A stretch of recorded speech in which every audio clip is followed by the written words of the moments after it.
हर घर से हिडमा निकलेगा, हर घर से हिडमा निकलेगा, हर घर से कन्हैया निकलेगा। ही आहेत काल दिल्लीमध्ये इंडिया गेट जवळ झालेली निदर्शनं। ही निदर्शनं खरं तर होती प्रदूषणाच्या विरोधात। दिल्लीमध्ये एअर क्वालिटी इंडेक्स म्हणजे AQI ज्याला म्हणतो, तो AQI साधारणपणे 350 ते 400च्या वरती नेहमी असतो। म्हणजे प्रदूषणाच्या लेवलवर विचार केला तर खरोखरच दिल्लीची हवा अतिशय प्रदूषित आहे आणि त्याच्या विरुद्ध हे निदर्शन आहे। आणि जे काही इथं होतंय त्याच्याबद्दल काही वाद असायचं कारण नाही, तो लोकशाही मधला लोकांचा अधिकार आहे। पण या निदर्शनामध्ये या ज्या पद्धतीच्या घोषणा दिल्या जात आहेत, या घोषणांच्या मध्ये माधवी हिदमा नावाचा जो नक्षलवादी काही दिवसापूर्वी मारला गेला, त्या नक्षलवाद्याचा उदो केला जाते। कितने हिदमा मारोगे अशा पद्धतीच्या घोषणा दिल्या जात आहेत। माधवी हिदमा अमर रहे अशा घोषणा दिल्या जात आहेत। माधवी हिदमा को लाल सलाम, या सगळ्या घोषणा देण्याचं कारण काय? हे सगळे प्रोटेस्टर्स आहेत। हे सगळे प्रोटेस्टर्स कोण आहेत? त्यांचा आणि प्रदूषण मुक्तीचा या हिदमाचा संबंध काय? आणि या सगळ्यावरून आता हे जे राजकारण सुरू होण्याची चिन्ह आहेत अर्बन नक्षल या मुद्द्यावर, हा अर्बन नक्षलिझमचा मुद्दा देखील काय आहे ते सगळं आजच्या या व्हिडिओमध्ये बघूया। मी आहे रणजित यादव आणि तुम्ही पाहताय द मराठी बाणा। मी म्हटलं तसं तुम्हाला सर्वांना माहिती असेल की दिल्लीमध्ये जो प्रदूषणाचा प्रॉब्लेम आहे तो अत्यंत सिरियस झालाय। दिल्लीची जी हवा आहे ती अत्यंत प्रदूषित आहे आणि त्या हवेमध्ये नुसतं श्वास घेणं देखील मुश्किल होऊन बसलंय, लहान मुलांसाठी, वृद्धांसाठी, सर्वांसाठी। या अशा प्रदूषणाच्या विरोधात एखादं आंदोलन होत असेल आणि सरकारला जागं करत असेल तर त्याबद्दल काहीच हरकत नाही। पण या आंदोलनामध्ये ज्या पद्धतीचे पोस्टर वापरले गेले, हे पोस्टर तुम्ही जे स्क्रीनवर बघताय, या पोस्टरमध्ये तर क्रांतिकारक बिरसा मुंडा यांची तुलना परवा मारला गेलेल्या नक्षलवादी माधवी हिदमा याच्या बरोबर केलेली आहे। आता नक्षलवादी माधवी हिदमा कोण आहे हे कदाचित तुम्हाला माहिती असेल, नसेल तर मी तुम्हाला सांगेनच। पण बिरसा मुंडा यांनी इंग्रजांच्या विरोधात दंड थोपटले होते। झारखंडमध्ये तिथल्या आदिवासींना सोबत घेऊन त्यांनी इंग्रज सरकारविरुद्ध आवाज उठवला होता, एक लढाई दिली होती। त्यामध्ये ब्रिटिशांनी त्यांची हत्या केलेली होती। त्या बिरसा मुंडा यांच्या बरोबर या नक्षलवाद्यांची तुलना करणारे हे प्रोटेस्टर्स कोण आहेत आणि या सगळ्यांचा संबंध काय आहे ते देखील महत्त्वाचं आहे। कारण या मुलांच्याकडून ज्या घोषणा दिल्या जात आहेत त्या घोषणांमध्ये ते असं म्हणतायत, सुरुवातीला ते म्हणत होते AQI 400 पार कहां गई मोदी सरकार। त्याच्यानंतर ते पुढची घोषणा अशी देत आहेत की अमर रहे माधवी हिदमा अमर रहे। त्याच्यानंतर ते अशी घोषणा देत आहेत की कितने हिदमा मारोगे हर घर से हिदमा निकलेगा। अशा पद्धतीची एक घोषणा अफजल गुरुच्या बद्दल तुम्ही जवळजवळ एक 10-15 वर्षापूर्वी या देशामध्ये ऐकली असेल, त्याचीच पुनरावृत्ती ही होते आहे। कारण पुन्हा एकदा ही जी मुलं घोषणा देत आहेत ही सगळी JNU मधल्या लेफ्ट विंग पार्टीच्या संघटनांशी निगडीत आहेत। त्यांच्याबद्दल आतापर्यंत जास्त माहिती अजून मिळालेली नाही, पण या मुलांनी पोलिसांच्यावर पेपर स्प्रे म्हणजे चिली पावडर मारायचा देखील प्रयत्न केला, ज्यामध्ये एक पोलीस जखमी झालेला आहे। म्हणजे ही येताना निशस्त्र आलेला जमाव नव्हता, हा जमाव आला होता त्यांच्याबरोबर चिली पावडर घेऊन, जी त्यांनी पोलिसांवर मारण्याचा प्रयत्न केला, ज्यामुळे 15 मुलांना आता पोलिसांनी अटक केलेली आहे। ज्याच्या नावाने इथं घोषणा दिल्या जात आहेत किंवा ज्याचे पोस्टर्स इथं लावले जात आहेत तो माधवी हिदमा कोण आहे ते तुम्हाला थोडक्यात सांगतो। माधवी हिदमा हा एक नक्षलवादी आहे, तो मूळचा आहे छत्तीसगडचा। छत्तीसगडमध्ये यानं अनेक लोकांच्या, सामान्य लोकांच्या, त्याचबरोबर पोलिसांच्या, सैन्याच्या, CRPF जवानांच्या हत्या केलेल्या आहेत। यानं आतापर्यंत जवळजवळ 260 पोलिसांच्या, CRPF जवानांच्या हत्या केल्यात, तर सामान्य सिव्हिलियन्सच्या हत्या म्हणाल तर जवळजवळ 74 लोकांच्या केल्यात। तो माओइस्ट CPI माओइस्ट पक्षाचा अत्यंत महत्त्वाचा नेता होता आणि तो त्याच्या सेंट्रल कमिटीचा मेंबर होता। त्याचं वय जास्त नव्हतं, पण 2005 पासून 2025 पर्यंत मागच्या 20 वर्षात त्यानं छत्तीसगडमध्ये, आंध्र प्रदेशमध्ये, महाराष्ट्राच्या गडचिरोली या संपूर्ण भागामध्ये आपलं वजन प्रस्थापित केलं होतं आणि एक दहशत या भागामध्ये बसवली होती सामान्य लोकांच्यावर आणि पोलिसांच्यावर देखील। या माधवी हिदमाला 18 नोव्हेंबरला आंध्र प्रदेशमधल्या अलुरी सीताराम राजू या ठिकाणी मारण्यात आलं। त्याच्याबरोबर त्याची पत्नी आणि इतर 4 नक्षलवादी देखील मारले गेले होते।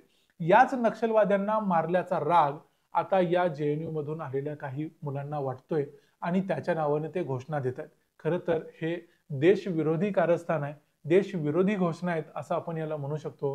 कारण हा नक्षलवाद आपल्या देशाला गेली अनेक वर्ष पोखरून काढतोय आणि तो आपल्या शेवटच्या घटका सध्या मोजतोय। या सगळ्या घोषणा देणाऱ्या मुलांच्या मध्ये सर्वात पुढे जी मुलगी दिसते ती अक्षरशः काहीही बरळते आहे। तिला जेव्हा पत्रकारांनी प्रश्न विचारले या प्रदूषणासंदर्भात, त्यावेळी ती म्हणायला लागली की हे सगळं प्रदूषण होतंय ते इथल्या इंडस्ट्रीजमुळे होतंय, इथं जे इम्पेरियलिस्ट म्हणजे जे साम्राज्यवाद पसरवला जातोय, जे कॅपिटलिझम आहे भारतामध्ये, जे भांडवलशाह आहेत त्यांनी इथं प्रदूषण केलंय आणि त्यांच्यामुळे सगळं प्रदूषण झालंय. यातल्या काही गोष्टींना मान्यता दिली तरी फक्त भांडवलशाहीमुळे प्रदूषण होत नाही, इतर काही गोष्टी देखील होतात, जसं की रोजगार मिळतो, जसं की लोकांच्या हातात 4 पैसे येतात, या गोष्टी देखील आहेत.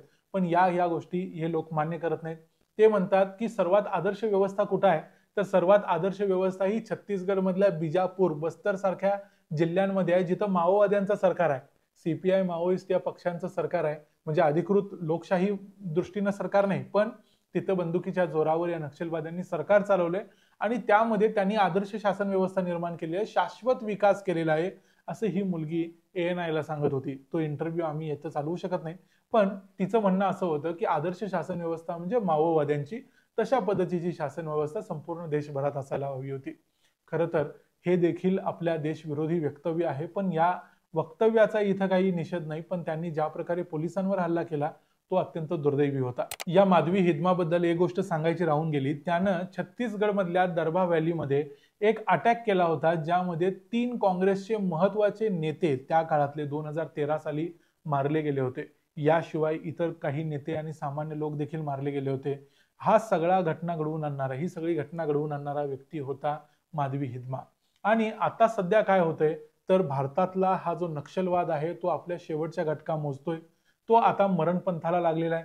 या नक्षलवादाला अमित शहानी असं सांगितलंय की मार्च 2026 अखेर भारतातला नक्षलवाद पूर्णपणे संपवला जाईल आणि त्या दृष्टीनं महाराष्ट्र, छत्तीसगड, आंध्र प्रदेश या सगळ्या राज्यातले पोलीस कामाला लागले आहेत आणि जे कोणी नक्षलवादी शरण येतील त्यांना शरण आणलं जातंय, जे शरण येणार नाहीत त्यांना मारून टाकलं जातंय. तुम्हाला माहिती आहे मागच्या महिन्यामध्ये भूपती नावाचा एक नक्षलवादी महाराष्ट्र सरकार समोर शरण आला होता, त्याला सरकारनं मदत देखील केली होती.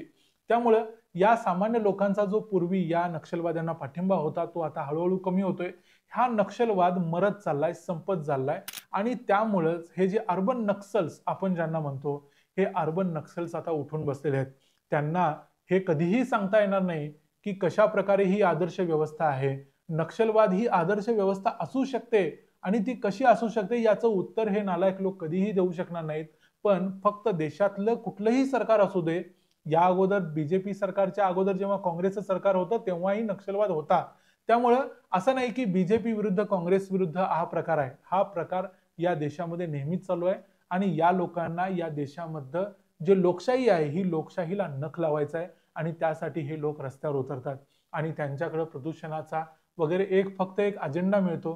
प्रदूषणाच्या नावावरती ते प्रदूषणाला जोडतात जंगलांशी, जंगलांना जोडतात पर्यावरणाशी आणि पर्यावरणाला जोडतात AQI आणि म्हणून या सगळ्यामध्ये माधवी हिदमाला ते क्रांतिकारक घोषित करतात. एक प्रकारे देशविरोधी कारवाया करण्यासाठी जी एक हाफ फ्रंट आपण जे नेहमी म्हणत आलोय, या हाफ फ्रंटला ऍक्टिव्हेट केलं जाते.